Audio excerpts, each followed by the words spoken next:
Hi guys, welcome to a new episode of our series History of the Church. Today we are going to talk about the Eastern Orthodoxy or the Chalcedonian family.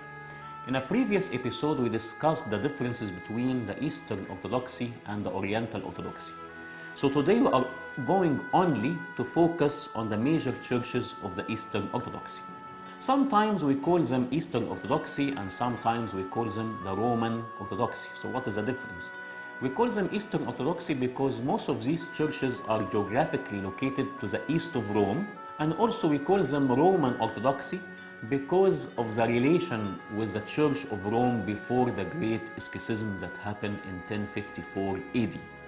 We note that these churches in the Eastern Orthodoxy don't have a pope like in the Catholic Church, but they have different major chairs.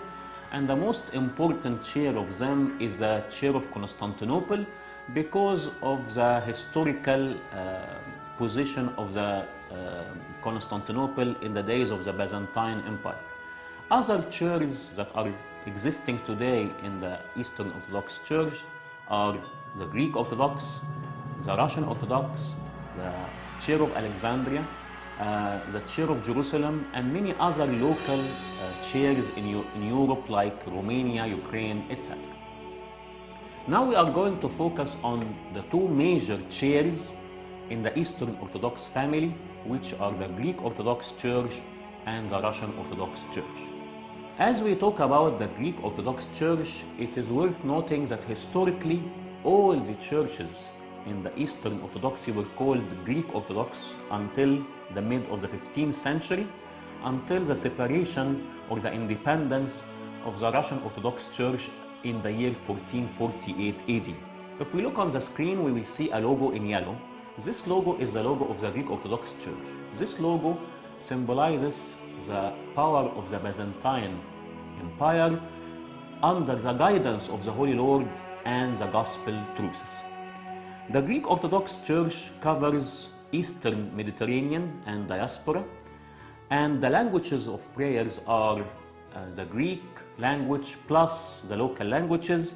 Their famous saints are Saint John Chrysostom, Saint Basil of Caesarea, and Saint Irene of Athens, and the number of followers of the Greek Orthodox Church currently is around 23 to 24 million followers.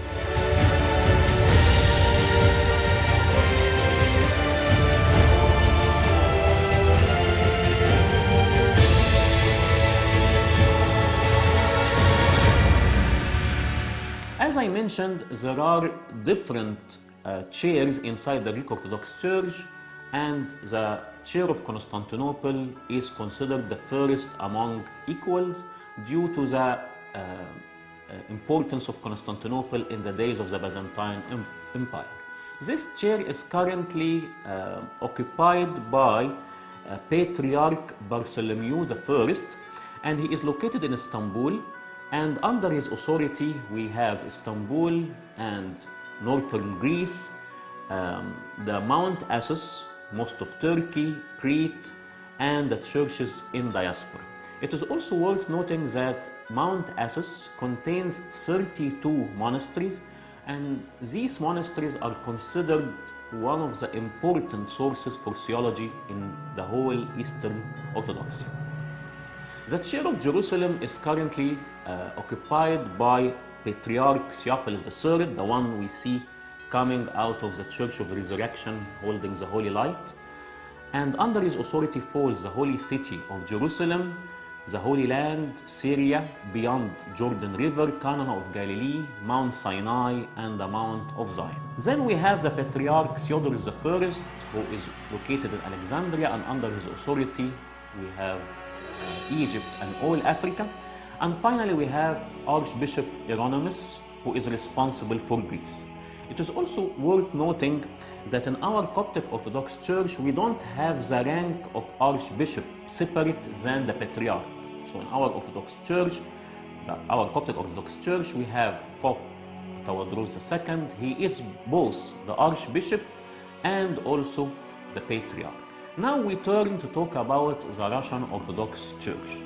Historically, the Russian Orthodox Church was founded by Saint Andrew the Apostle, and had several transitions until the baptism of Prince Vladimir I, the Prince of Kiev, and that happened in the year 988 AD.